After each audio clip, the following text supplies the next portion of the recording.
Bem, pessoal, damos início à aula 2 depois de fazer aquela pequena discussão do caso clínico, tá? Dia 19/7, tá? De Cinesiologia 2. A gente vai debater alguns temazinhos bem interessantes hoje, como a miofáscia, falar para vocês também um pouquinho dos alongamentos miofaciais e trazer também um pouquinho de RPG, tá? Eu trouxe um pouquinho do RPG porque foi uma defasagem que eu encontrei na minha graduação. Eu terminei o curso e eu sabia só o que significava RPG, Reeducação Postural Global. Não é a priori da gente entrar tanto no RPG, porque realmente é muito vasto, é uma formação muito grande, mas que pelo menos vocês saibam o que é RPG e quando a gente utiliza ele, tá bom? Vamos lá, vamos brincar. Ficou alguma dúvida antes de mais nada, ficou alguma dúvida sobre o caso clínico da semana passada? Ficou bem mais tranquilo, né? Para vocês entenderem.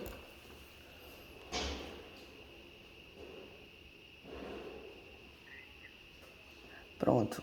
O mais interessante, Jonatas, e também para o pessoal, vocês vão pegar a primeira resposta de vocês, que está lá, que vocês postaram, certamente vocês têm salvo também no computador de vocês. Comparem o tipo de raciocínio que vocês tiveram no primeiro momento e depois leiam o que vocês colocaram no segundo momento, para vocês verem como as ideias fluem melhor, e também o raciocínio clínico ele vai bem mais fácil, mudou completamente. Pois é, a ideia dessa aula de hoje, ao final dela, como eu falei para vocês, é sempre trazer um caso clínico para que vocês estejam sempre tendo prática de fazer esse tipo de raciocínio. Porque no final das contas é o que a gente vai lidar lá na frente, né? Todo dia a gente tem que ter um raciocínio clínico e ele precisa ser rápido e precisa ser eficiente também. Não é só pensar, mas a gente pensar com determinada lógica nas coisas para que a gente possa atender melhor o paciente da gente, tá bom? Então, sobre o alongamento miofacial, a gente precisa entender um pouquinho de como é a estrutura e como a gente vai chegar até a fáscia, tá? A gente vai ter a fibra muscular propriamente dita, a parte carnosa do músculo, né? Que ela vai ser recoberta por um tecido, uma lâminazinha fina de tecido, que é o endomício. Aí vários endomícios, ou seja, várias fibras recobertas por endomício, vai dar origem ao perimício. Consequentemente, vários perimícios vai dar origem ao fascículo e, por fim, o fascículo ao epimício. A gente tem que levar em consideração que no meio do caminho do músculo, a gente vai ter o ventre muscular, mais uma vez, a parte carnosa do músculo. No final, nas extremidades, os sarcômeros... Gente, bati aqui, o celular caiu. Desculpa. Os sarcômeros, eles se esvaziam e aí fica só aquela camada de tecido conjuntivo que vai dar origem ao que a gente conhece como os tendões, ok? Então, sempre levem em consideração que as extremidades é a parte que não tem a carnosidade muscular, tá?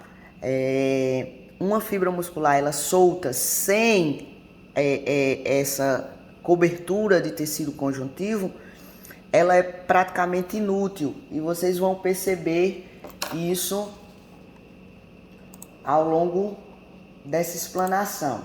O que é que acontece? O elemento mecânico em si, aquele que gera força, é a fáscia muscular. E não, até então, como a gente tinha visto, a contração muscular propriamente dita.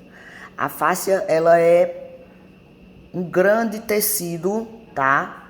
Em continuidade um com o outro, que vai formar um verdadeiro esqueleto. Ele não vai recobrir somente músculo, tá? Ele, em continuidade com outras partes do tecido conjuntivo, ele vai recobrir tudo, todos os órgãos, todas as nossas musculaturas, vai estar presente na pele, vai estar presente em tudo. É por isso que quando a gente tem uma lesão, por exemplo, lá em L1, a gente pode ter uma dor. Tô gravando pelo celular, Amanda, a aula, tá? E vou subir mais uma vez no YouTube e deixar disponível para vocês. E aí o que é que acontece? Quando a gente tem uma lesão lá embaixo em L1, a gente pode ter uma dor irradiada para o ombro. Por quê? Porque essa camada de fáscia que está em lesão lá embaixo, através de cadeia muscular, ela pode levar essa dor para o ombro. É como se eu pegasse, por exemplo, uma parte da minha camisa, vou até levantar para mostrar para vocês. E eu derrubando o celular toda vez que eu me mexo aqui na mesa. Vocês estão conseguindo ver aqui? Ó, eu tenho uma lesão aqui e eu vou fazer o enroladinho da lesão. Então, para onde forma curvatura, eu posso levar dor irradiada. A face aqui, ela funciona do mesmo jeito, tá? Isso pode ser na coxa, isso pode ser no ombro, isso pode ser no pescoço, em toda e qualquer região. Mas uma das articulações chaves que a gente tem é a articulação temporomandibular. Porque essa articulação, ela faz parte de praticamente todas as cadeias musculares. Então, qualquer microlesão vai levar a uma compensação a longa distância. Lembra de uma daquelas leis que eu conversei com vocês na primeira aula? Por ela ser justamente uma articulação chave, tá? E aí, o que é que a gente vai ter? A gente vai ter uma película muito fina. Vocês conseguem ver o vídeo, né?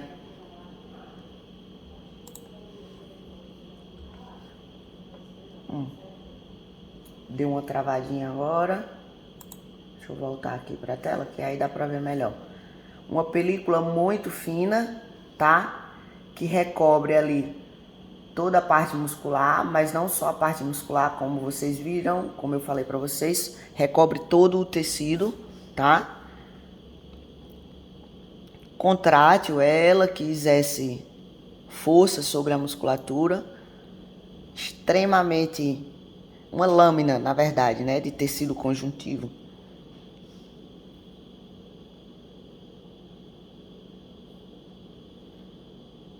Vocês percebem que cada puxadinha que ele dá, ele provoca um encurtamentozinho sobre a musculatura, né? Então, por ela ser dessa forma, dessa maneira, estar em contato direto, a gente diz que o músculo, ele separado da fáscia, ele é 17 vezes mais alongável do que o seu tamanho original. E aí, eu quero já primeiro plantar a semente da discórdia, que é a primeira semente da discórdia na cabeça de vocês. Se o músculo ele é 17 vezes mais alongável do que o seu tamanho original, a gente tem encurtamento muscular? O que é que vocês acham?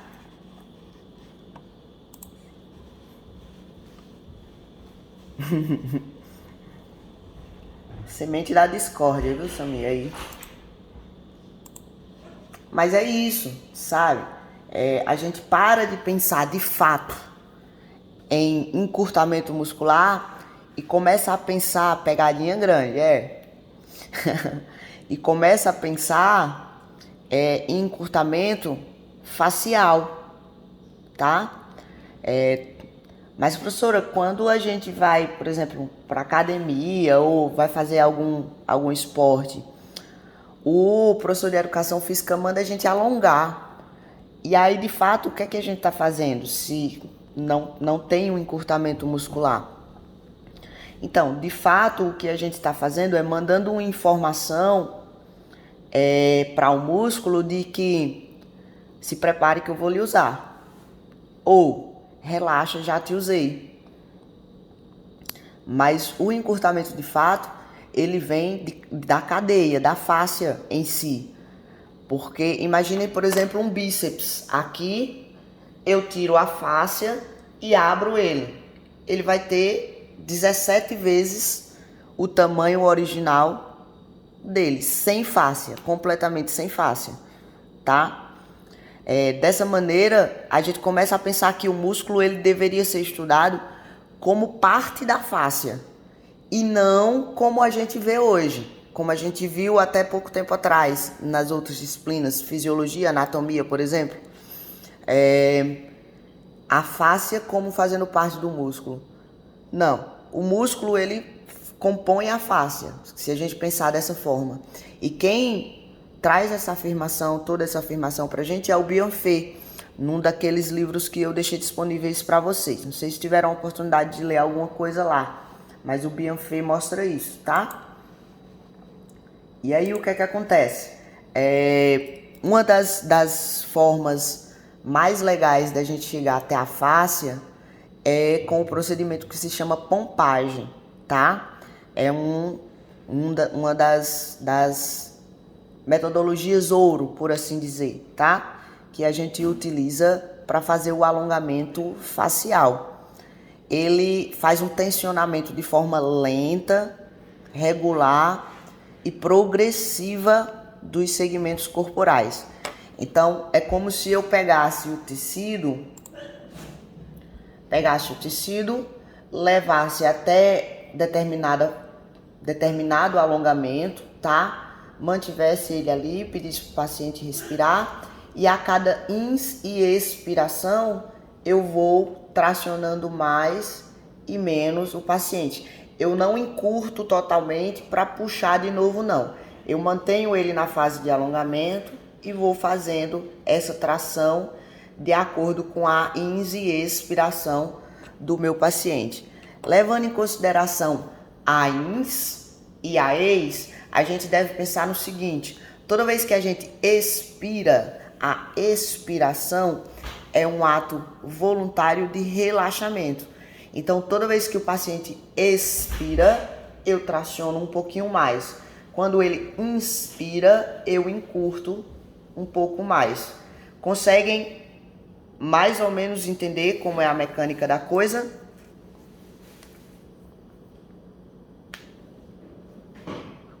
Show.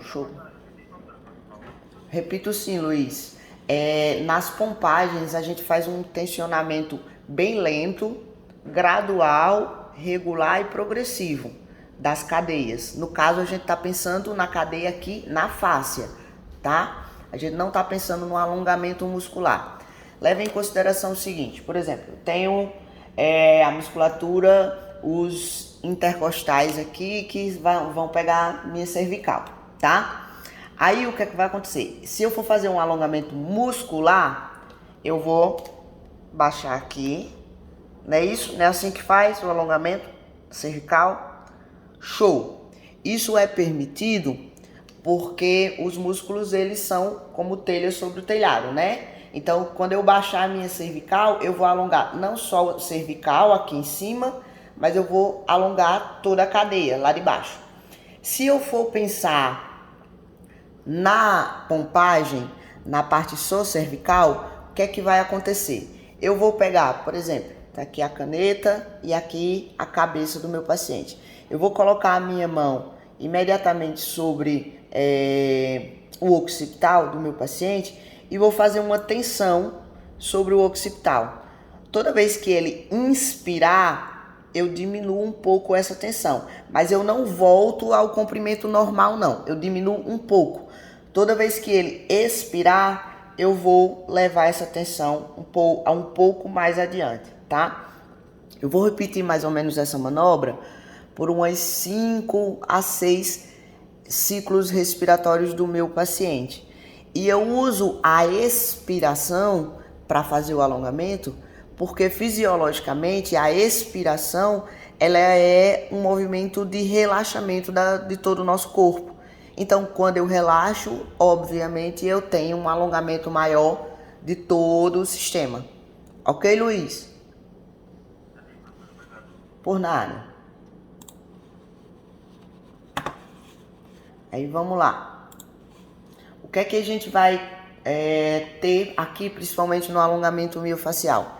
Para que seja possível e viável a aplicação da técnica de pompagem, é necessário, mais uma vez, que vocês tenham um conhecimento de anatomia e fisiologia, tá? Fisiologia por causa desses ciclos, né, respiratórios, a fisiologia da locomoção humana, que é dividido em subfunções, separadas só de forma didática para explicação e mecanicamente independentes, tá bom? Aí a gente vai ter a função dinâmica, que é a função do movimento, do deslocamento dos segmentos e dos gestos da vida, tá? Então ela é funcional.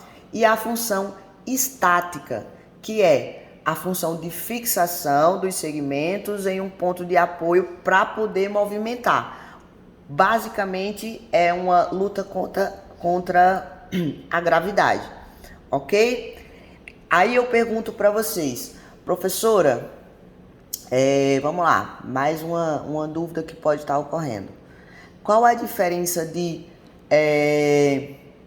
mobilidade para encurtamento? Quando eu digo que uma pessoa, você tem pouca mobilidade, ou eu posso dizer, você é uma pessoa encurtada.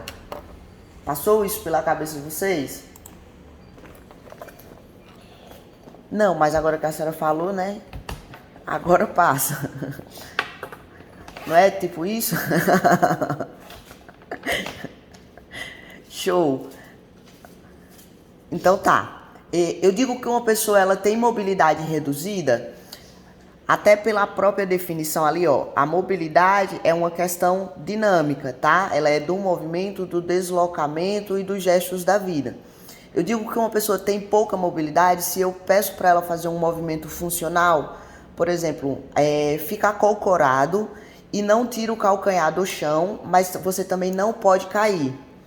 Se essa pessoa perde o equilíbrio para trás, tá? Não é por encurtamento, é por falta de mobilidade, porque ficar de cócoras é um gesto funcional da própria evolução humana. A gente fica de cócoras em alguns momentos da nossa vida, vai pegar alguma coisa lá embaixo no chão, parará, tal, a gente fica de cócoras. E até os dias atuais, os nossos irmãos índios fazem suas necessidades de cócoras, lavam roupas de cócoras, fazem suas pescarias de cócoras. Então é extremamente funcional até hoje na evolução humana. Então, se o indivíduo, eu peço para ele fazer isso e ele não conseguiu, não é por encurtamento e sim por falta de mobilidade. Agora, se eu peço para essa pessoa fazer uma flexão anterior e tentar alcançar os pés lá e ela não consegue, aí sim eu tenho um encurtamento muscular, tá? Porque eu vou estar trabalhando principalmente o alongamento de toda a cadeia posterior. E esse de flexão anterior até tocar os pés não é um gesto funcional. A gente não faz absolutamente nada jogando o tronco para frente com as pernas em alongamento. Quando a gente joga o tronco para frente para fazer alguma coisa, pegar alguma coisa no chão, a gente já quebra a articulação do joelho, a gente quebra a articulação do tornozelo, a gente quebra a articulação do quadril. Faz pelo menos tripla flexão, que a gente chama. Conseguem perceber agora a diferença de mobilidade para encurtamento? Ou falta de mobilidade para encurtamento? Show! Então eu digo que uma pessoa tem pouca mobilidade se eu peço para ela fazer algo funcional e ela não consegue. Aí eu preciso trabalhar mobilidade nesse indivíduo. E se eu peço para fazer algo que não é funcional e puramente estático e o indivíduo não consegue, esse indivíduo tem um encurtamento, tá? Da cadeia em si. Show de bola. Aí a gente vai ter função estática e dinâmica juntas possuem um denominador comum, as funções globais. Unidas, elas devem executar as funções globais, tá? Não podemos mais raciocinar sobre os nossos tratamentos de forma segmentar.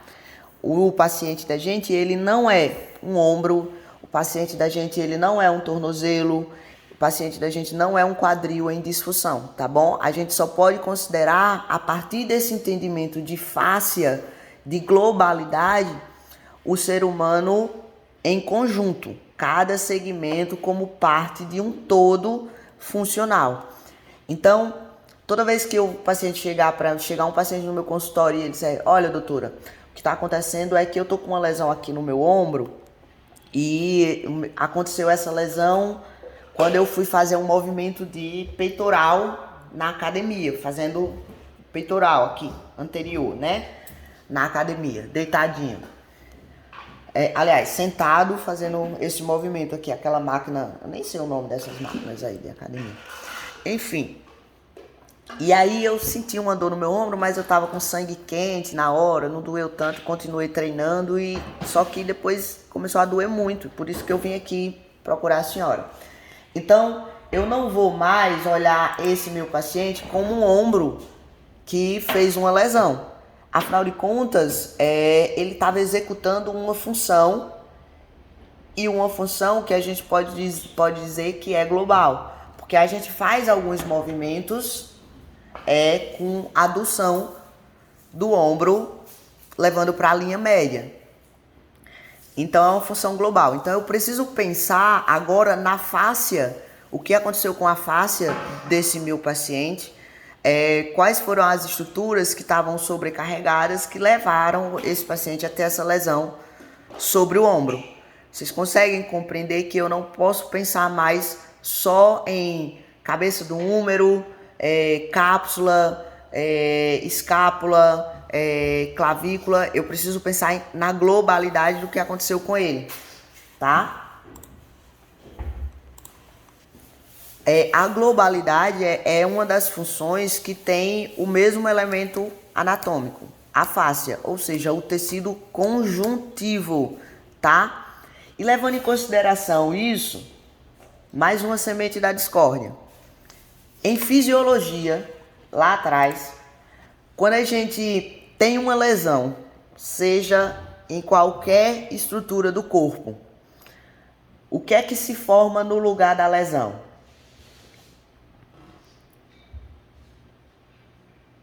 Eu fiz uma ruptura muscular, quebrei a fibra muscular do músculo, tá? Quebrei lá a fibrazinha. O que é que vai se formar no lugar dessa ruptura? Mais músculo ou tecido conjuntivo? Cicatriz. A cicatriz é formada por tecido conjuntivo, não é isso? Isso, tecido conjuntivo. Então, semente da discórdia. A gente diz que a hipertrofia muscular, ela é formada por uma quebra ou ruptura das fibras musculares que vai gerar novas fibras musculares. Não foi assim que a gente aprendeu em fisiologia? Foi. Mas quando a gente tem uma lesão muscular, uma lesão em qualquer outro canto, forma músculo ou forma tecido conjuntivo?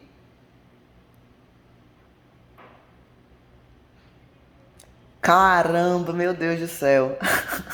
E agora, Vanessa? Jesus. Forma tecido conjuntivo, gente. Dá uma bugada na pessoa. Quando a gente começa a pegar a fisiologia, meu Deus do céu. E agora? Quem tá dizendo o ok? Mas a lógica é que...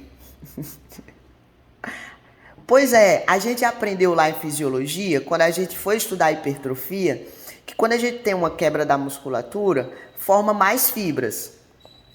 Só que os mesmos autores de fisiologia dizem que quando a gente tem uma lesão, e a ruptura muscular é uma lesão, no lugar daquela célula lá, a gente tem a formação de tecido conjuntivo. A gente não vai ter fibra, porque sendo assim, Todas as vezes que, por exemplo, eu quebrei a tíbia, vai ter que formar tecido conjuntivo. Não vai formar músculo onde eu quebrei. Tem que formar tecido conjuntivo, tem que formar osso.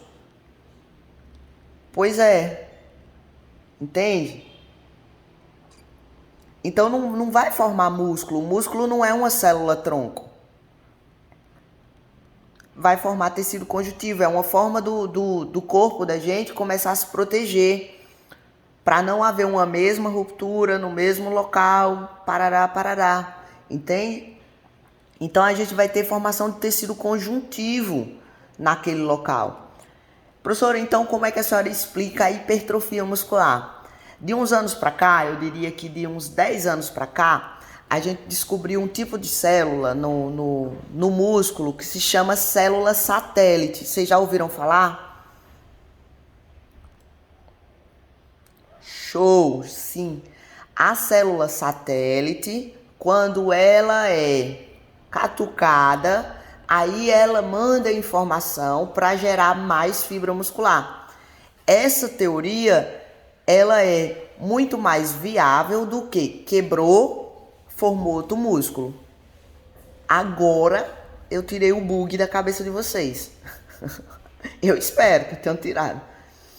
Então a hipertrofia, ela vem por influência da célula satélite, tá? Que foi lá, a gente fez um estiramento ou fez uma contração muscular a ponto de acionar a célula satélite.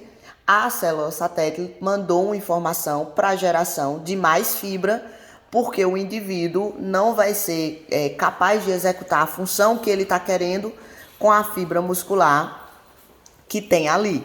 Aí a gente começa a fazer hipertrofia, tá? Não mais por ruptura da fibra muscular, ok? Então, quando vocês virem o jargão no pain, no gain, não é isso que tem por aí? No pain, no gain. Tudo mentira, tudo balela. Doeu porque foi com ácido lático mesmo, mas o ácido lático não é que vai gerar hipertrofia, não. Isso é tudo babaquice, mentira, mentira, mentira. A gente tem que acionar a célula satélite e pronto. Não tem essa história de no pain, no gain, não. A gente tem que treinar. A liberação de ácido lático, ela vem porque a gente excedeu o tanto de energia disponível através do O2, e aí a gente começa a fazer energia agora através de outros tipos de fontes de energia, e aí o resultado final é aquela historinha do ciclo de Krebs que resultou em produção de ácido piruvato, né? Ácido lático, tá? Mas não mais essa história de eu tenho que malhar até ficar no outro dia com dor. Não é isso não, tá? A gente consegue ter uma performance, consegue ter um cardio muito bom, malhar muito bem, não necessariamente precisa sentir dor e sentir fadiga no outro dia não. Combinado agora? A fisiologia ficou muito mais prática pensando dessa forma, né? Aí a gente vai ter a fáscia como globalidade, que é uma estrutura contínua, que recobre até 70% da estrutura humana, ok? Deixa eu ver como é que tá a filmagem aqui. Melhorar esse ângulo. Pronto.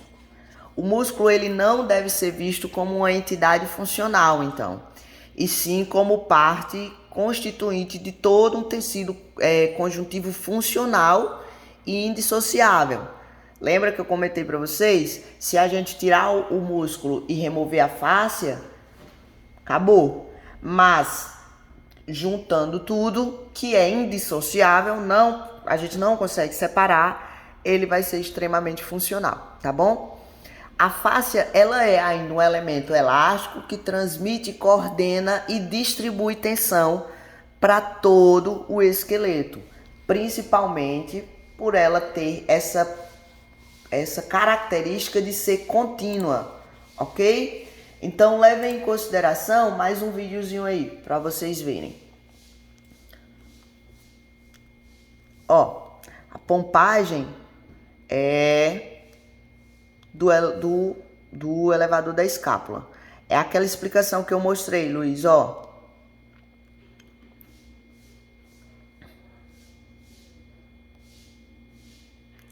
Percebam a angulação direitinho. Quando ele expira,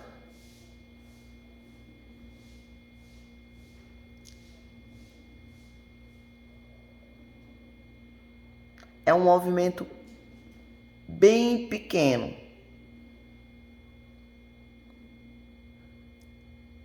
Agora que ele tirou, deu para perceber o tamanho do movimento. Bem simples, bem curtinho.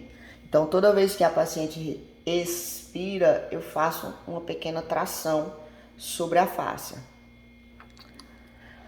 Maria perguntou assim, professora, no caso as fibras são de miosina e actina, né? Isso, a fibra muscular é a mesma. Inclusive, aonde tem a célula satélite, a fibra é a mesma. Tá, Maria? Não muda nada. Só que agora a gente vai pensar que para que eu tenha uma hipertrofia muscular, eu preciso fazer uma ativação da célula satélite. Tá? Show de bola. Então é um movimento bem curtinho, tá? Um movimento de pompagem. É um movimento sem pressa, é contínuo, progressivo e bem tranquilo de ser feito, tá? Eu mostrei para vocês aí, o do levantador da escápula, tá? Mas a gente consegue fazer pompagem em todos os grupos musculares, tá bom? Em relação às cadeias musculares, o que é que a gente vai ter? Um conjunto de músculo na mesma direção e sentido, geralmente eles são poliarticulares, ou seja, bíceps vai sair da cabeça do úmero, vai se inserir, vai passar por uma articulação. Mas a gente vai ter músculos que sobressaem duas articulações, tá? Que se comportam como se fossem e como se fossem telhas sobre o telhado. Aquela explicação de cervical que eu dei para vocês agora. A gente vai fazer o alongamento cervical, vai com a cabeça em flexão anterior, a gente não vai conseguir fazer só isso aqui, tá? Porque como ele é uma telha sobre o telhado, quando eu encurtar isso, eu vou acabar levando o outro músculo. Por isso que na posição correta, a gente quando vai fazer o alongamento da parte posterior dos nucais, quando a gente está na posição bem certinha, o paciente e a gente fazendo na gente mesmo, a gente vai sentir mais ou menos ali até o meio da torácica, tá? Esse alongamento é uma coisa que eu bato sempre na mesma moeda. Opa, peraí. A tela não ficar preta, pronto. Esse alongamento não é levando a cabeça para frente, tá? A gente vai só apoiar as mãos cruzadas aqui, a gente vai apoiar sobre o ápicezinho do occipital e deixar o peso do braço cair, tá? A gente não vai empurrar a cabeça, vai só deixar o peso do braço cair, tentando manter a coluna na posição mais ereta possível. Se vocês tiverem a oportunidade de experimentar o alongamento feito desse jeito, sem puxar a cabeça, só soltando o peso do braço sobre a cabeça com a coluna retinha, vocês vão perceber que vocês vão se sentir mais ou menos até o meio da torácica, tá? Não mais só cervical, porque quando a gente puxa tudo, a gente leva o tronco em anterioridade e aí acabou. Como a gente tá levando todo mundo, acabou, tá? Acabou a eficácia do alongamento porque a gente tá compensando com outras articulações. Quando a gente remove essas compensações, aí a gente tem o alongamento puxando todo mundo de forma bem feita, tá? Aí, quando a gente começa a pensar em cadeias musculares, levando em consideração principalmente as fáscias, obviamente, a fáscia, a gente vai ter algumas leis que são leis, não mudam mesmo ao longo do tempo. Isso aí já foi estudado várias vezes, já tem mais ou menos uns 60 anos isso aí, ou seja, é mais antigo do que a criação da fisioterapia no Brasil, tá? E até hoje não mudou. E essas leis, elas são de Mademoiselle Françoise Mézières. Françoise Mézières, ela é praticamente assim, ela que teve um insight e a ideia do que é cadeias musculares, tá? O Philippe Suchard, que é hoje o pai do RPG no Brasil, ele foi aluno de Madame Françoise Mézières, tá? E aí depois também vou falar um pouquinho sobre isso com vocês. Primeira lei de Mademoiselle Françoise Mézières: toda tentativa de correção local irá gerar uma compensação à distância, tá? Então, todas as vezes que eu tentar corrigir um local que está em lesão, alguma outra articulação ou segmento ou algum componente que faça parte da cadeia, ele vai de alguma forma compensar, tá? Toda tentativa de tensionamento da cadeia muscular vai gerar uma tendência de rotação interna dos membros. Ou seja, se eu tentar fazer um tensionamento da minha cadeia, vamos lá, vamos pensar em cadeia anterior. Vou mostrar para vocês os músculos dessa cadeia ainda na aula, tá? Mas eu vou tentar fazer um tensionamento de cadeia anterior e aí eu vou trazer, por exemplo, a minha escápula para trás. Obrigatoriamente, o outro membro vai fazer uma rotação interna como forma de compensação a um tensionamento o qual o outro membro foi submetido.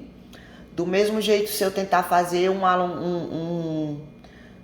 um estiramento, um tensionamento em outros músculos, a tensão vai sempre trazer o membro para dentro em rotação interna. Por que que isso acontece? Porque pela própria fisiologia, uma tentativa de proteger é a proteção dos órgãos vitais. E os órgãos vitais da gente se encontram em caixa torácica e abdômen. Então, tudo que é tensionado expõe mais os órgãos vitais. E aí, numa tentativa de proteção, a gente vai sempre fechar a cadeia anterior em rotação interna, tá bom? Toda tentativa de tensionamento, ela vai gerar um bloqueio respiratório em apneia. Fato é que é até melhor, Marcela, fazer do que puxando a cervical. Tem razão, aquele alongamento é bem melhor de fazer, tá? Então, o que é que acontece? Não sei se vocês perceberam, mas agora vai ficar claro o porquê que isso acontece. Todas as vezes que vocês sofrem uma pancada em qualquer lugar do corpo, de imediato, e uma reação primária, por assim dizer, prende o ar lá em cima. Não é isso? A gente faz uma apneia em inspiração se qualquer coisa acontecer com o nosso sistema e ele for tensionado, tá? Seja um tensionamento traumático, seja um tensionamento que venha se instalando ao longo do tempo. Então, vai causando microapneias, vai deixando o diafragma da gente mais alto, consequentemente, a gente vai diminuindo o volume de ar que a gente consegue colocar para dentro. Porque aí a gente vai ter a caracterização e a instalação de uma lesão de diafragma inspiratório. O diafragma fica lá em cima porque alguma coisa aconteceu no sistema da gente que foi tensionado. Todas as vezes que eu for tratar o meu paciente que tem toda e qualquer disfunção do tensionamento de cadeia, eu preciso obrigatoriamente soltar o diafragma do meu paciente. Por quê? Porque isso é uma lei. Todas as vezes que a gente tem um distúrbio, uma lesão, um tensionamento, a gente vai fazer, prender o ar lá em cima. Ok? Combinado? Em se tratando da função estática, a gente vai ter O diafragma, Jobson perguntou aqui, o diafragma também tem contratura? Tem, e é bastante comum, Jobson. A gente vai ter contraturas em inspiração e também contraturas em expiração, tá? E aí a gente vai realmente precisar liberar essa contratura do diafragma, fazer com que ele funcione de uma forma melhor, para que a gente possa liberar todo o sistema. Um exemplo clássico dessa contratura, quem nunca desviado, ou desviado, como a galera chama, mas desviado. Correndo lá e aquela dorzinha embaixo da costela, ela é uma dor por contratura do diafragma, tá? Na verdade, o que é que acontece? O diafragma ele fica preso em inspiração por algum tensionamento de alguma parte da cadeia, tá? Ele fica preso lá em cima e todas as vezes que a dor ocorre, ela ocorre impedindo que a gente respire fundo. Não sei se vocês já perceberam, quando se instala a dor, a gente tenta puxar o ar, só que dói. E dói onde está a dor, onde se instala bem debaixo da costela, né? Por quê? Quando a gente vai puxar o ar, o diafragma ele é para descer e deixar o pulmão expandir. Só que ele está em contratura e preso lá em cima. Então, quando a gente puxa... Meu Deus, Marcela, pelo amor de Deus. Mulher, se trate. A gente vai puxar o ar e como ele está preso lá em cima, ele vai gerar dor. Porque ele vai dizer, não posso descer. A dor é um sinal de que tem alguma coisa errada. Então, o que é que a gente precisa fazer? A gente precisa eliminar a contratura do arco em si e ensinar alguns exercícios para que o diafragma desse meu paciente ele se torne forte em expiração. Aí, quando o paciente está correndo, ele está forte em expiração, ele vai permitir que entre ar no pulmão, ele vai permitir o movimento diafragmático. Show, Jobson? Exemplo desse exercício? Vocês têm para me dar? Alguém?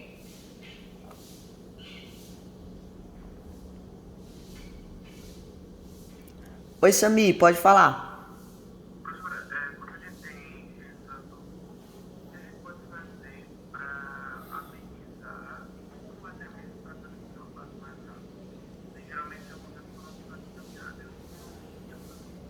Tá. Aí, como eu te falei, Sami, essa dor é porque também quero saber. Todo mundo agora. Ô, rapaz, eu quero ver vocês tudo em amanhã lá no açude correndo pra testar a dor, viu? Vou cobrar, vou passar lá e vou anotar presença mais na lista de presença de vocês. Vamos lá. Falei pra vocês que o diafragma tá preso lá em cima, né? E aí a gente precisa fortalecer o diafragma da gente.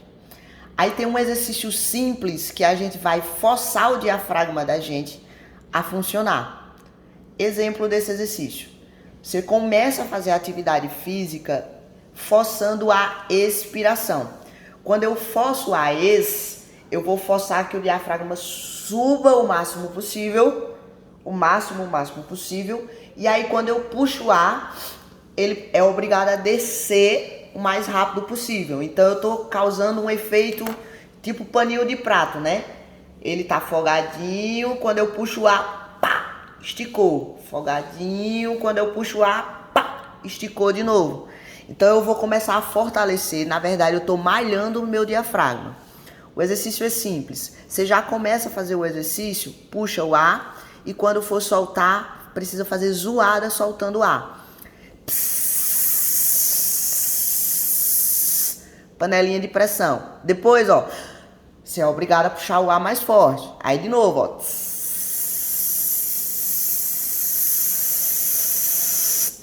Tô alongando o ciclo expiratório.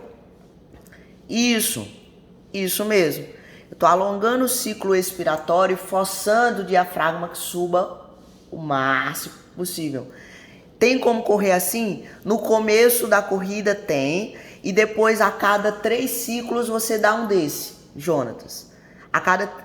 Respira normal por 3 vezes. No 4º ciclo, você e vai de novo. Mais 3 e vai de novo. Cara, se vocês tiverem a oportunidade de testar, ganhem dinheiro com isso lá na frente. Porque assim, funciona muito bem, tá? Há 4 semanas atrás eu tava com um paciente que tava com uma lesão no tornozelo, nem me procurou por causa disso. Mas ele ia fazer a prova da PF e ele falou, olha, eu tô com um problema horrível, porque quando eu tô quase terminando, professora, tem que inspirar pela boca ou pelo nariz? A inspiração é pelo nariz, sempre, Maria. Sempre, tá? O aderir quando for correr na esteira, show. Façam isso. Vai ser, assim, uma coisa mágica. Vocês vão perceber, a dor não vem de jeito nenhum, porque vocês estão trabalhando, estão botando o diafragma de vocês na academia, de verdade, tá? Sim, voltando. E aí eu tava com esse meu paciente, por causa de uma lesão no tornozelo, e aí ele me perguntou o que era que ele poderia fazer para melhorar a performance dele, que ele ia fazer a prova da Polícia Federal. E no finalzinho, assim, faltando 400 metros, 500 metros para terminar a prova, ele estava sempre sentindo essa dor desviado, né? Em qualquer exercício, qualquer exercício sempre deve aplicar. Qualquer exercício aeróbico que você usa mais as contrações do diafragma, você pode fazer a utilização dele, tá? Tranquilo demais. Com exceção de exercícios mais concêntricos e com aqueles aparelhos de academia, quando o peso está muito alto, aí o pessoal faz uma apneia respiratória, né? Dependendo do exercício também, tá? E depende do que você quer trabalhar no seu paciente. Mas aí entra mais para a parte de educação física, não é muito a praia da gente, não. Tem muitos benefícios, Amanda. A galera usa muito também. Não sei se vocês já ouviram falar lá no Pilates, tem abdômen hipopressivo, tal. O pessoal usa muito bem essa técnica, tá? É muito legal. É um jeito bem bacana de trabalhar o diafragma. Tá bom? E aí o que acontece? A gente começou a trabalhar com esse meu paciente, foi uma semana só fazendo esse exercício, o cara fez a prova, passou e foi mágico, assim. Poder ajudar. E agora eu tenho um amigo federal, não mexam comigo não. Tá bom? E aí, ó, em se tratando da função estática, o que é que a gente vai ter? O equilíbrio humano, ele é principalmente constituído por uma sucessão ascendente de equilíbrios instáveis controlados pela musculatura tônica, ok? Marcela perguntou assim: o exercício seria para fortalecimento e evitar a dor, correto? Show, isso mesmo. Mas e para quem sentiu a dor e ela ficou, o que fazer? Para quem sentiu a dor e a dor permanece, significa dizer também que o diafragma permaneceu lá em cima.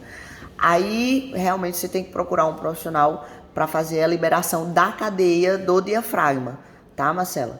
Mas em uma oportunidade, eu acredito que até no próximo semestre vocês vão ter a prática. Eu acho que nesse semestre vocês vão ter prática.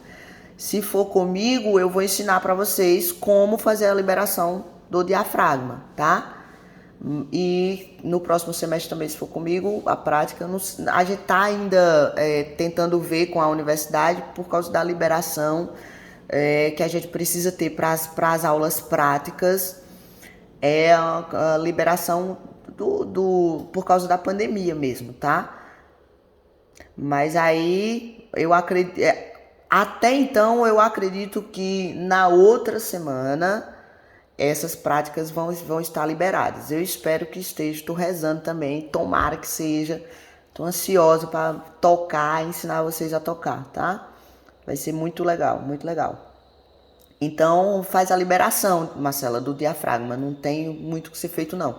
E é bem comum acontecer, o paciente sentir a dor e essa dor permanecer, tá? Ele fica bem preso, bem alto mesmo. Aí a gente tem que realmente liberar. Aí, vamos lá. A gente vai ter uma sucessão ascendente de equilíbrios instáveis, ou seja, desequilíbrios, controlados por uma musculatura tônica. É como se cada um dos segmentos que está em cima vai ter que se equilibrar sobre o de baixo, e sobre o de baixo, e sobre o de baixo, e sobre o de baixo, tá? Até chegar ao último osso lá embaixo, que é o calcâneo. Essas palavras difíceis aí era só para dizer isso, tá? O segmento de cima se equilibra sobre o de baixo, o daqui sobre o de baixo, até chegar ao calcâneo. Então a gente vai ter vários desequilíbrios mantidos por uma musculatura tônica, ou seja, ela está o tempo todo lá em contração para manter a gente equilibrado, tá? De forma que gere o equilíbrio sistêmico, tá? De todo o segmento, ok? E aí, a gente vai ter a fisiologia sempre a mesma, igual, seja ela patológica ou seja ela normal. E as leis, aquelas leis, elas se aplicam para ambas, tanto um sistema patológico como um sistema normal, ok? A função estática em si, ela vai ser composta por dois grandes sistemas reflexos. Primeiro, o estático, equilíbrio estático segmentar, ascendentes e reflexos curtos, simples e elementares, os músculos vão apresentar essas características, e o sistema de adaptação estática, que é descendente e com reflexos mais longos e mais elaborados. Então, para eu ter um equilíbrio estático de forma que seja ascendente, de baixo para cima, eu vou ter micro contrações simples e elementares. Prova disso eu pego um paciente meu e coloco ele para se equilibrar unipodal sobre o bosu. O bosu é aquela meia bola que a gente tem, tá? Sobre o bosu. Vou imitar o bosu aqui. O que é que a gente vai ter? A gente vai ter uma pernazinha que dá umas tremidinhas assim, ó. São contrações musculares mais curtas e mais reflexas, né? Só para manter o equilíbrio. Já quando a gente precisa ter um equilíbrio descendente, a gente tem contrações mais elaboradas, maiores, tá? Prova disso é pegar uma bacia e colocar uma bacia mesmo, viu, minha gente? Uma bacia ou uma garrafa, aquele menininho que faz o equilíbrio daqui de Campinas, da garrafa. Para ele poder ter esse equilíbrio, ele precisa de contrações mais longas do pescoço, não é isso? Para poder manter a garrafa equilibrada, tendo em vista que isso é uma força agora descendente. Ok? Show de bola? Bem simples de entender, né? Aí a gente vai ter, por exemplo, no equilíbrio ascendente, ou seja, apoio sobre o chão e o equilíbrio ele vai ser oscilante. No equilíbrio descendente, a gente vai ter o centro de gravidade passando sobre o corpo da gente e fazendo com que a gente se mantenha estável e em equilíbrio, tá bom? O equilíbrio, dessa forma, a gente começa a entender o equilíbrio humano como uma série de desequilíbrios, ou seja, ele é constituído por equilíbrios instáveis, tá bom? E quando a gente pensa, por exemplo, em cadeia ascendente, de baixo para cima, e descendente, de cima para baixo, a gente vai ter, por exemplo, a cintura pélvica e a cintura escapular lá em cima, tá? Se a gente pensa em desequilíbrios ascendentes, a gente vai ter um desnível, por assim dizer, em que as duas cinturas têm esses desníveis iguais. A esquerda mais para baixo, a direita mais para cima. Lá em cima, na escapular, a esquerda mais para baixo, a esquerda mais para cima. E se esse desequilíbrio acontecer de forma descendente, eu vou ter as cinturas agora pélvica e escapular com linhas que se cruzam. Enquanto eu vou ter a crista ilíaca esquerda mais para cima, o ombro esquerdo ele vai estar mais para baixo. Vai ser aquele paciente que vai ser isso aqui, ó. Tá? Então, dessa forma, eu aprendi a pensar em o que é uma lesão ascendente e o que é uma lesão descendente, tá? Toda vez que eu tiver uma lesão ascendente, ela vem do calcânio para cima acontecendo, a fáscia foi tensionada em algum momento ou em alguma região, só que aconteceu do calcânio para cima. A informação que o chão passou para o pé da gente e o pé da gente distribuiu para todo o sistema.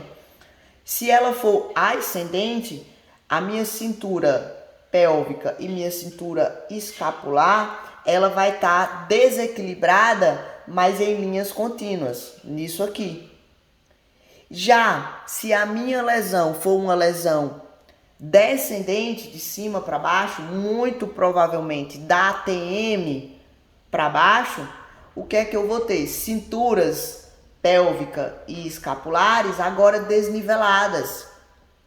Uma mais alta enquanto a outra está mais baixa. Linhas que se cruzam.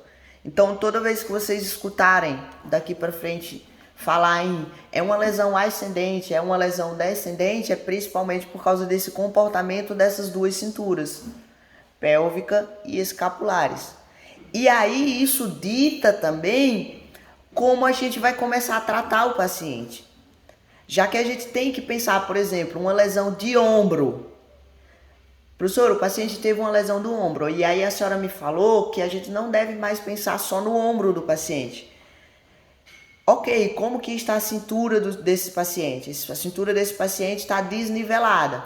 Então é uma lesão que provavelmente surgiu da cervical e da ATM e foi para o ombro. Por quê? Porque as linhas estão desniveladas. Conseguem perceber agora como fica mais fácil a gente tratar o paciente como um todo, mas também saber por onde começar o tratamento? Não quer dizer que o paciente está com uma dor no ombro e eu vou tratar do dedo midinho até o último fio da cabeça. Ok? Não é mais simples assim?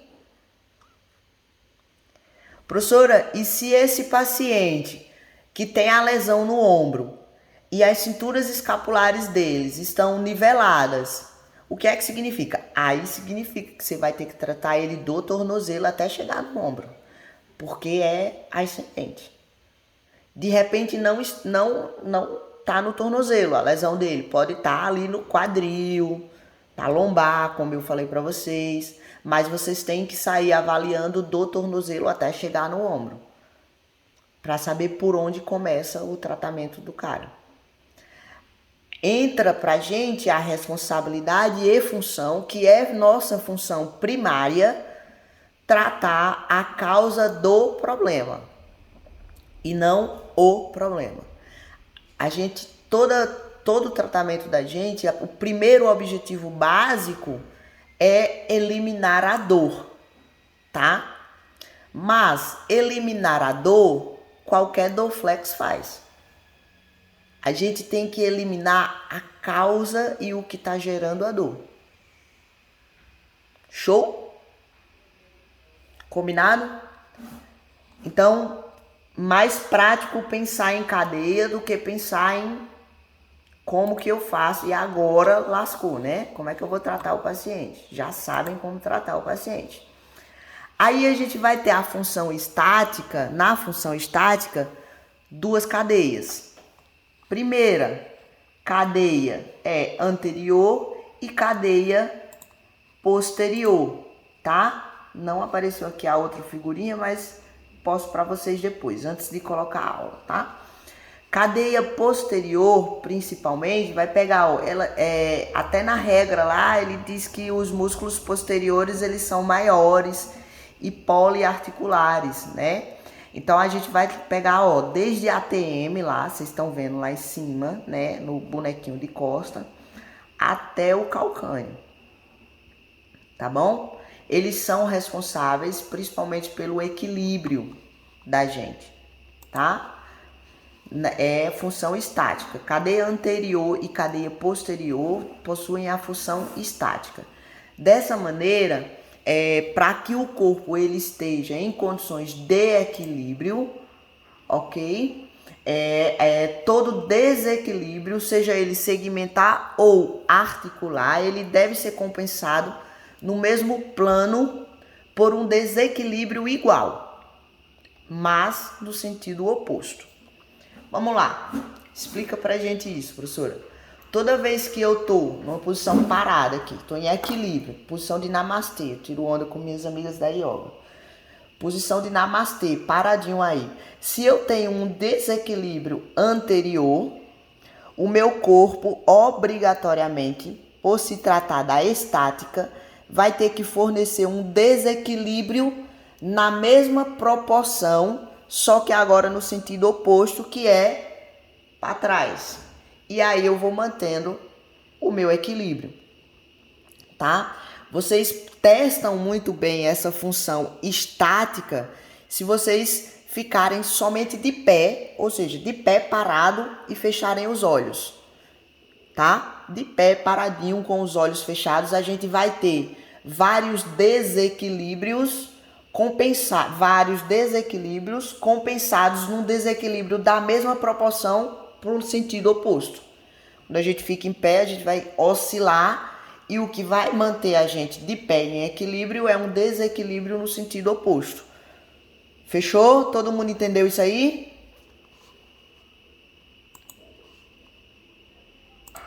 Bola pra frente. Isso, parecendo... Ô, Carla, aí tem que ir lá ver se tá tudo bem com o labirinto, né? Amor de Deus. Descobrindo um bocado de gente doente nessa turma. Pelo amor de Deus, minha gente. Vamos correr. Vamos lá. Mais um videozinho para vocês da função estática, tá? O que é que a gente vai ter? Ó, a função de equilíbrio com ele lá embaixo. Vou repetir esse vídeo para vocês lá várias vezes, tá bom? Não se preocupem. A gente vai ter esse movimento que esse indivíduo fez, bichado, junta tudo e joga fora. O movimento que esse indivíduo fez se chama snatch. Vou escrever para vocês aqui, ó. Snatch, tá? O indivíduo ele sai com o peso do chão, ele busca um equilíbrio da força gravitacional passando pelo centro quando ele está agachado, então ele não vai fazer um agachamento, uma flexão tão grande do joelho, ele vai manter a pelve um pouco mais alta para poder tirar o peso do chão, tá? Ele usa tripla extensão, extensão do calcâneo, extensão do joelho e extensão do quadril, para levar o peso em propulsão até a altura abaixo dos mamilos. Depois, quando o peso chega à altura abaixo dos mamilos, o indivíduo, de forma rápida, faz uma rotação do ombro, rotação externa, mas não jogando a barra para cima. Por quê? Porque está extremamente pesada. O indivíduo não vai fazer uma rotação com a barra pesada fazendo esse movimento, tá? Essa rotação ela é seguida de uma agora tripla flexão para ele entrar abaixo da barra e deixar a barra acima da altura da cabeça. Vocês conseguem ver aqui, né? Ok? Quando o indivíduo chega lá embaixo, nessa posição, ele precisa ativar a cadeia estática para manter-se equilibrado, para então terminar a execução do movimento, que é ele ficar de pé com a barra acima da cabeça, ok? Então, para que a gente tenha um equilíbrio na metade do movimento, que é o indivíduo lá embaixo, ele precisa ser sucedido de vários desequilíbrios, tá? Mas em direção oposta, porque senão ou o indivíduo cai para trás com a barra ou o indivíduo cai para frente com a barra. Então, eu vou repetir para vocês o vídeo E percebam que quando ele está agachado com a barra lá em cima, a linha ela vem para frente e o indivíduo direciona o corpo na direção oposta para poder subir e manter-se em equilíbrio. Vamos lá, ó.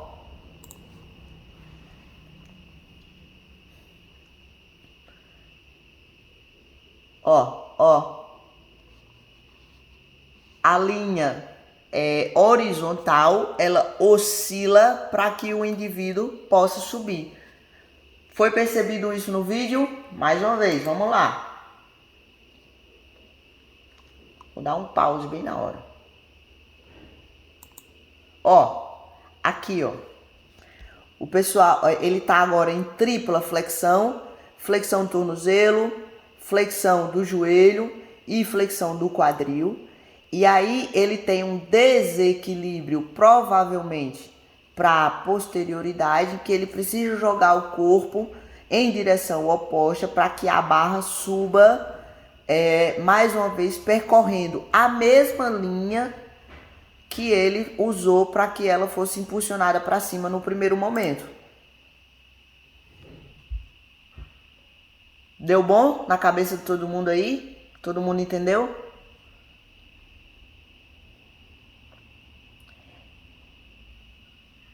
Show! Então, o que é que está acontecendo aqui? Vários desequilíbrios que, para manter-se equilibrado, tem que desequilibrar no sentido oposto. Certo? Show de bola! Já na função dinâmica, a gente vai ter o quê? A gente vai ter cada gesto constituído por um conjunto de ações que se completam entre si para atingir um objetivo final. Então, por exemplo, esse indivíduo que fez esse movimento, ele acionou no primeiro momento a função dinâmica e quando ele estava lá embaixo, ele acionou a função estática.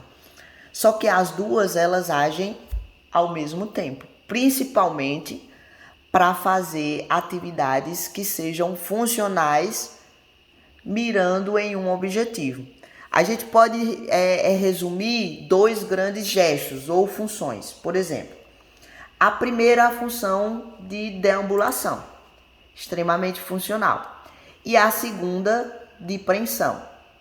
Levem em consideração, por exemplo, cintura pélvica e membros inferiores como sendo a primeira função, a de deambulação, tá? E a segunda função, a cintura escapular e membros superiores. São as duas macrofunções e as funções de sobrevivência da vida humana, tá bom? A gente precisa delas até para sobreviver, sozinho. Na dependência de alguém, aí a gente não tá cumprindo a função, tá bom? Na função dinâmica, em cada função ou os movimentos das duas cinturas, elas são ligadas agora pelos sistemas cruzados, tá? Pelas cadeias cruzadas. Na deambulação, por exemplo, a cintura escapular, ela se equilibra com a cintura pélvica.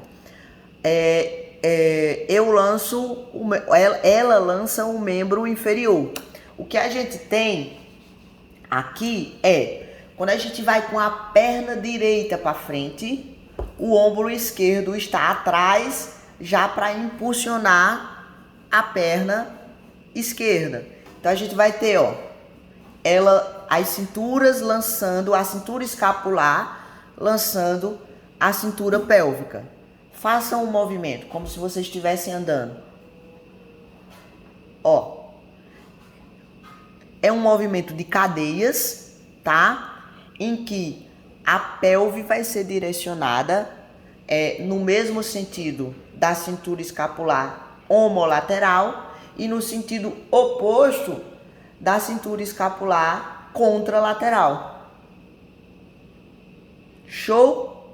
Na preensão, o que é que a gente vai ter? A gente vai ter cintura pélvica se vindo como ponto de apoio somente, tá? Para os movimentos do tronco e da cintura escapular, que esse ponto de apoio vai causar uma direção dos membros. Então, todas as vezes que eu tô com meu braço em ABD aqui e eu vou fazer um movimento para pegar uma adução, para pegar alguma coisa do outro lado, a minha cintura pélvica lá embaixo, ela vai me servir como apoio. Se eu não tenho funcionamento neural, por exemplo, da minha cintura pélvica, é isso que vocês vão encontrar em pacientes cadeirantes. Quando eles não têm o controle, eles precisam fazer uma ativação dos abdominais para o abdominal estabilizar. Caso eles não tenham, o que é que ele vai fazer? Quando ele direciona a mão, ele cai. Tá bom? É isso que acontece nos paraplégicos. Por não ter um controle da cintura pélvica, eles acabam caindo. E aí a gente precisa fazer um fortalecimento abdominal para compensar essa disfunção do meu paciente. Ok? O sistema cruzado, em cada função, seja ela estática ou dinâmica, os movimentos das duas cinturas, pélvica e escapulares, elas são ligadas por dois sistemas cruzados, que são a cadeia cruzada, o sistema cruzado anterior e o sistema cruzado posterior. Então, se eu puder dividir didaticamente, só para que vocês possam entender, a gente vai ter duas cadeias que possuem basicamente a função estática, que é cadeia anterior e cadeia posterior, e duas cadeias que possuem basicamente a função dinâmica, que é cadeia cruzada anterior e cadeia cruzada posterior. Só que a gente não vai ter um cruzamento da direita para a esquerda, por exemplo, da anterior. A gente vai ter dois cruzamentos, porque senão a gente ia ter função só de um lado, né? Fazer rotação aqui só de um lado. Então a gente vai ter cadeia cruzada anterior direita, cadeia cruzada anterior esquerda. Do mesmo jeito atrás, cadeia cruzada posterior direita, cadeia cruzada posterior esquerda. Ok? Tranquilo e calmo? Show de bola. Na cadeia cruzada anterior, a gente vai ter constituída bilateralmente por duas faixas musculares enroladas em torno do tronco. Os músculos, como eu falei para vocês, que ia falar ainda nessa aula, ó, romboide. Professora, mas não é anterior? Mas começa pelo romboide. Romboide, serrátil anterior, oblíquo externo e oblíquo interno. As duas espirais simétricas. A coisa mais linda de se ver. Olha isso.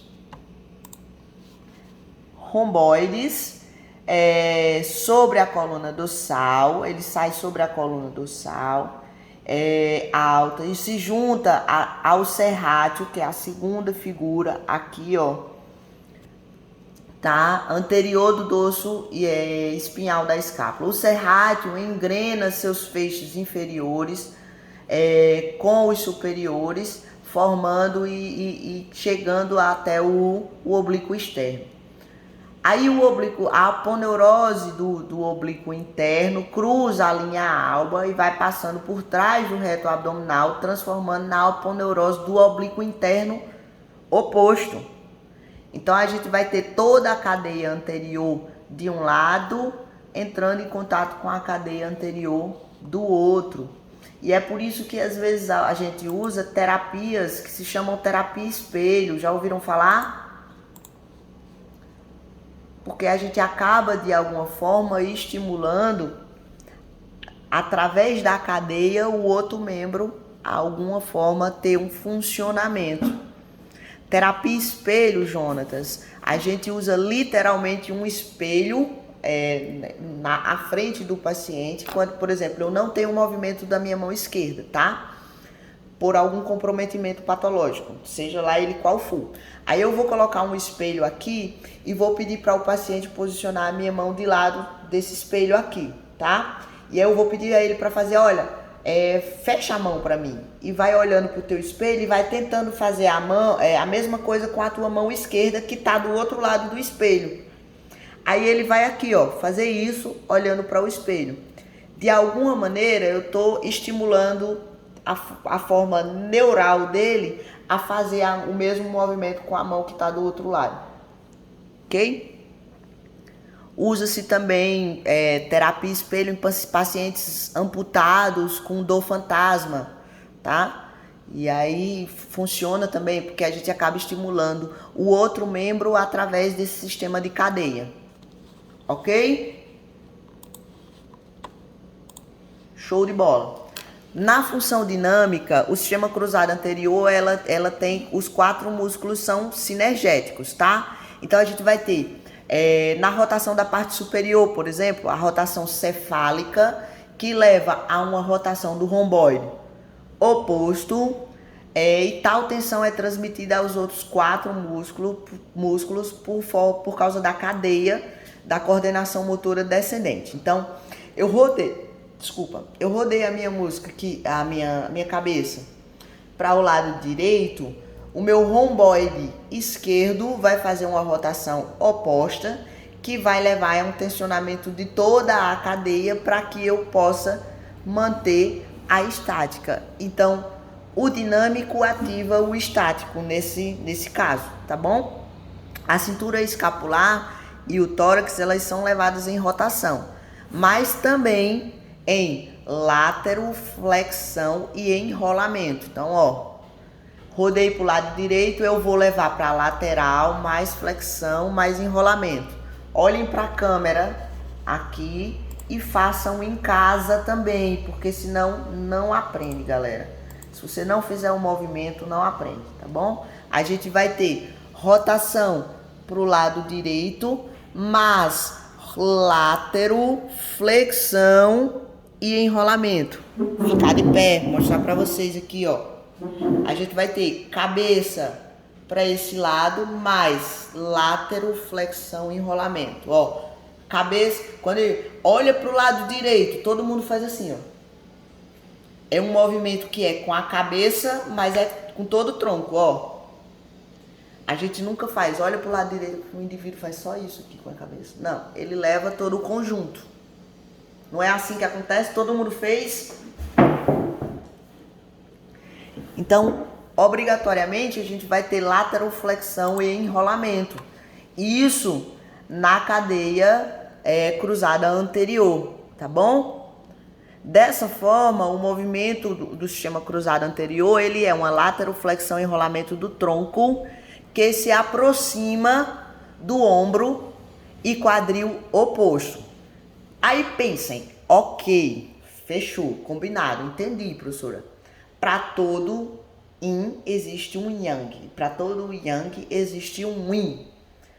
Se a gente pensar que ocorreu uma lateroflexão e enrolamento do tronco quando a gente acionou a cadeia cruzada anterior, quando a gente fez isso, a gente de alguma forma acionou a cadeia cruzada posterior oposta, que fez uma derrotação, lateroflexão, desenrolamento. Eita, meu Deus do céu, agora deu um bug na cabeça da galera. Pelo amor de Deus, professora. Mas, vamos lá, dá para compreender. Calma, galera. O que é que vai acontecer? Rodei a cabeça para o lado de cá, o meu ombro veio em lateroflexão, enrolamento, no sentido do meu quadril oposto, ok? Permaneçam nessa posição e tentem perceber o que aconteceu lá atrás. Lá atrás aconteceu um desenrolamento com flexão, com lateralidade e derrotação. Simples agora. Para todo o yang existe um yin. Enquanto a cadeia da frente faz tal coisa, a da frente tem que desfazer para poder proporcionar isso. Se a gente pensar na relação agonista-antagonista, plim, é a mesma coisa. Ficou mais fácil agora? Show! Vamos embora? Dúvidas, abram o microfone, falem comigo, levanta a mão, viu? E a gente vai mandando o raciocínio. Aí no sistema cruzado posterior, a gente vai ter uma pequena peça de aponeurose lombar. O sistema é composto pelo glúteo máximo, essa aponeurose lombar e o grande dorsal oposto. Ele é responsável pelo movimento da parte inferior. O glúteo máximo, ele é tensionado pelo sistema cruzado anterior, e isso foi um start para o movimento inverso equilibrador. É aquela história, todo desequilíbrio é composto por um desequilíbrio no sentido oposto, tá bom? Show de bola? Então a gente vai ter, por exemplo, aqui na função dinâmica, um indivíduo que está partindo em corrida, tá? Vamos lá. A gente vai ter os dois sistemas cruzados no centro do corpo, realizando um movimento do corpo no espaço, Yin e Yang. Percebam o seguinte, o movimento do sistema cruzado anterior direcionou o membro superior desse indivíduo esquerdo para frente, enquanto o membro inferior direito foi para trás. Ok? Já no sistema cruzado posterior, o membro superior direito foi direcionado para trás, enquanto o membro inferior esquerdo foi direcionado no outro sentido. Show? Em se tratando agora de RPG, depois de falado das cadeias, agora sim um pouquinho do entendimento do que é para vocês o RPG, ok? O RPG, a sigla significa Reeducação Postural Global. Atualmente, o reeducação tem sido pensado, mas eles não chegaram ainda a um denominador comum, tá? Por que mudaria e qual é a palavra que eles conseguiriam mudar para colocar no lugar desse reeducação. A técnica ela foi inventada em 1960, conhecido lá atrás e lá na França e lá na Europa e lá nos Estados Unidos, essa metodologia é conhecida como GDS, tá? GDS, método do GDS, que é o método de trabalho de cadeias musculares dinâmicas, ou seja, do movimento, tá bom? O RPG, ele baseou-se no método GDS criado por Madame Françoise Mézières e o RPG aqui, tá? Ele só existe no Brasil, o sistema RPG só é do Brasil, foi criado pelo Philippe Suchat, tá? Hoje o grande disseminador dessa técnica no Brasil. Mundialmente utilizam GDS ou método Mézières, método de Madame Françoise Mézières, tá bom? Ele vai ser de acordo com os próprios fundamentos. Os músculos, eles são interligados e trabalham em cadeias, tá? A deficiência de qualquer músculo, ela pode causar uma desarmonia em todo o corpo. Por isso, a técnica, ela visa tratar não a dor, mas o problema causador da dor, tá? A modulação, de acordo com, a gente vai utilizando modulação de tônus muscular e estímulos proprioceptivos para trabalhar a origem da dor, não a dor. Por consequência, a dor ela acaba indo embora, tá bom? A gente utiliza de um conjunto de outras técnicas de terapia manual. Uma delas é essa que eu ensinei para vocês hoje, que é a pompagem, tá? Para proporcionar de forma mais liberta e mais leve os movimentos. Ou seja, eu estou começando a trabalhar com o RPG com a mobilidade e não com o encurtamento. Por quê? Porque a própria técnica diz que a gente trabalha cadeia aqui, ó, do movimento, cadeias musculares dinâmicas, tá bom? O método do RPG, ele identifica o comprometimento de determinada cadeia muscular, o qual o segmento que está em disfunção pertence, e a partir disso a gente começa a tratar as causas e consequências desse problema. A gente vai utilizar principalmente posturas estáticas com o objetivo de atuar direto na cadeia muscular, tá bom? De modo que cada músculo ele seja de certa forma alongado, ó, músculo alongado, e os músculos dinâmicos sejam contraídos. O tempo de alongamento, para o alongamento, pensando em alongamento de tecido conjuntivo, ele é de no mínimo 12 minutos e no máximo 30 minutos. Depois disso, o paciente começa a ter compensações após os 30 minutos muito grandes a ponto da gente perder o controle de toda a cadeia, de todo o segmento, tá bom? Mas a gente também só ultrapassa ali 20, 25, 30 minutos quando o indivíduo é um indivíduo atleta performático. Porque realmente, assim, são 12 minutos que parece 24 horas. É muito complicado. Mesmo em indivíduos atletas, se o tensionamento da cadeia for muito grande, eles vão sentir muita dificuldade de se manter na posição que a gente coloca, tá bom? O curso de Suchá, ele traz 6 posturas globais para a gente tratar a cadeia anterior e cadeia posterior, ou seja, cadeias estáticas, tá?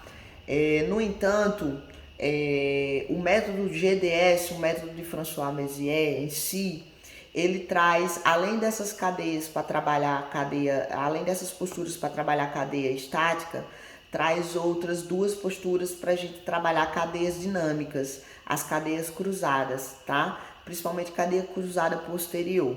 Eu não consegui trazer as fotozinhas para vocês dessas cadeias, mas eu posso até tirar uma foto fazendo com a minha secretária e colocar para vocês como são essas posturas, tá bom? Levando em consideração 12 a 30 minutos para a gente poder conseguir fazer um trabalho de tecido conjuntivo. A gente não tá mais pensando em músculo e sim pensando em fáscia, tá bom? Essas 3 posturas aí trabalham a mesma cadeia, que é a cadeia anterior, tá? Normalmente, o que é que acontece? A gente começa com o paciente na maca, por ser, entre aspas, mais fácil. A gente está eliminando com o paciente na maca a gravidade, o efeito da gravidade sobre a postura do meu paciente, tá? Essa postura se chama RAM, a postura de RAM deitado, que o paciente fica parecendo uma RAM mesmo, tá? E qual é a intenção? É que a gente faça um tensionamento da cadeia anterior, causando como se fosse um stretch, que chama, né? Trazendo o tronco do paciente mais para cima, de forma que permita um alongamento dos membros inferiores, mas que o paciente não tire a espinha ilíaca póstero superior nem a lombar do contato da maca, tá? É extremamente difícil, parece ser bem fácil, mas não é. Requer uma contração da musculatura, assim, o tempo todo, 12 minutos fazendo contração, evitando a rotação interna dos membros e tudo, tá? Literalmente evitando que aquelas leis lá se apliquem sobre a cadeia muscular, rotação interna, tensionamento de uma cadeia, bloqueio em inspiração. A gente tem que evitar que tudo isso aconteça enquanto a gente vai fazendo os ajustes posturais no paciente.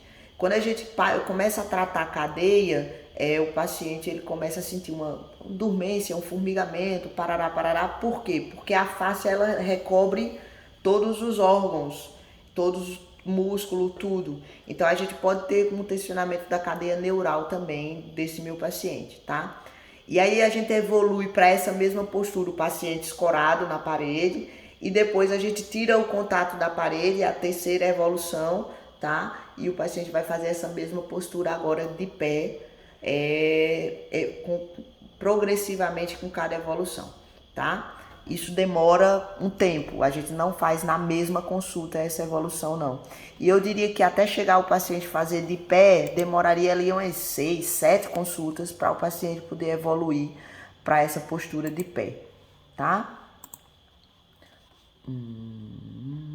Aí a gente vai ter aqui as posturas da cadeia posterior, tá? Ranuar, que a gente chama, que agora a gente vai trazer os membros do paciente em adução, de forma, a cabeça vem também ainda em superioridade e os pés vão se aproximando da linha média do corpo, trazendo ali uma flexão de quadril acima de 90 graus, sempre, e o calcâneo direcionado para o solo. Então a gente vai ter uma flexão de quadril, extensão do joelho com flexão do tornozelo.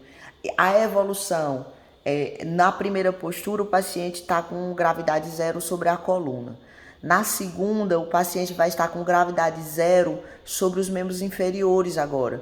E eu estou causando uma tração maior e uma força maior de tônus muscular agora diretamente sobre a coluna dele. E na terceira, que chama bailarina inclinada para frente, eu vou procurar fazer a mesma postura com um aumento da força da gravidade agora sobre o tronco da paciente, tá? São posturas bem difíceis de fazer, principalmente levando em consideração o tempo, tá? Dessas posturas e também levando em consideração o tipo de contração muscular que é a isométrica, né? Então, é bem difícil. De material, vou deixar esse daqui para vocês estudarem hoje, tá? Que são Fáscias e Pompagens de Marcel Bienfait. O livro já tá lá no Classroom, tá? Aqui o link, caso alguém não tenha ainda, tá? E observem, obviamente, o caso clínico de vocês também já tá lá. Observem hora e data para devolução dessa atividade. Ficou alguma dúvida para a aula de hoje? Eu posso ajudar vocês em alguma forma?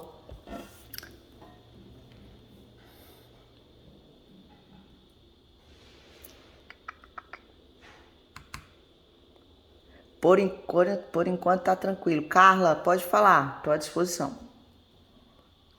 Professora, eu fiz a expressão achando que ia crescer.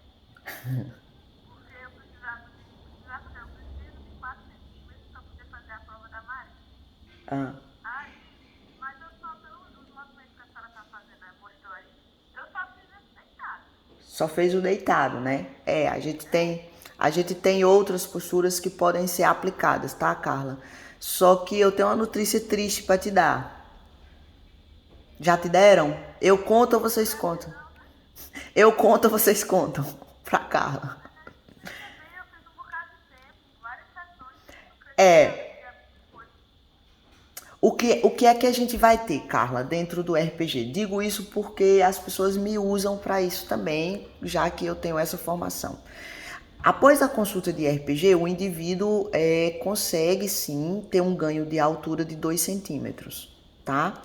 Só que essa altura ela vai durar ali em torno de umas 2 horas. Depois, o próprio efeito da gravidade vai-se embora, leva-se embora e você volta ao seu tamanho normal. Quando está tendo prova, assim, principalmente que exige uma altura mínima, eu tenho uma procura no consultório, tá? Que o pessoal vai, assim, antes da prova, horas antes da prova. Aí o pessoal vai fazer, ganha esses 2 centímetros e vai lá, passa na prova, beleza. Acabou, entendeu? Mais 4 eu diria que você não ganha de jeito nenhum, tá? E que, assim, mulher, depois de terminar o teu curso, faz outro, faz PRF, é mais chique. E não vai precisar de altura, tá? Pronto, Jobson, assisti a aula com calma. Eu vou rodar a aula para vocês agora no YouTube. Eu acredito que daqui a uns 40 minutos, mais ou menos, eu já tenho terminado de fazer o upload. E aí eu disponibilizo igual eu disponibilizei a primeira, tá? Para vocês. Vou até dar um pause aqui para não ficar tão grande.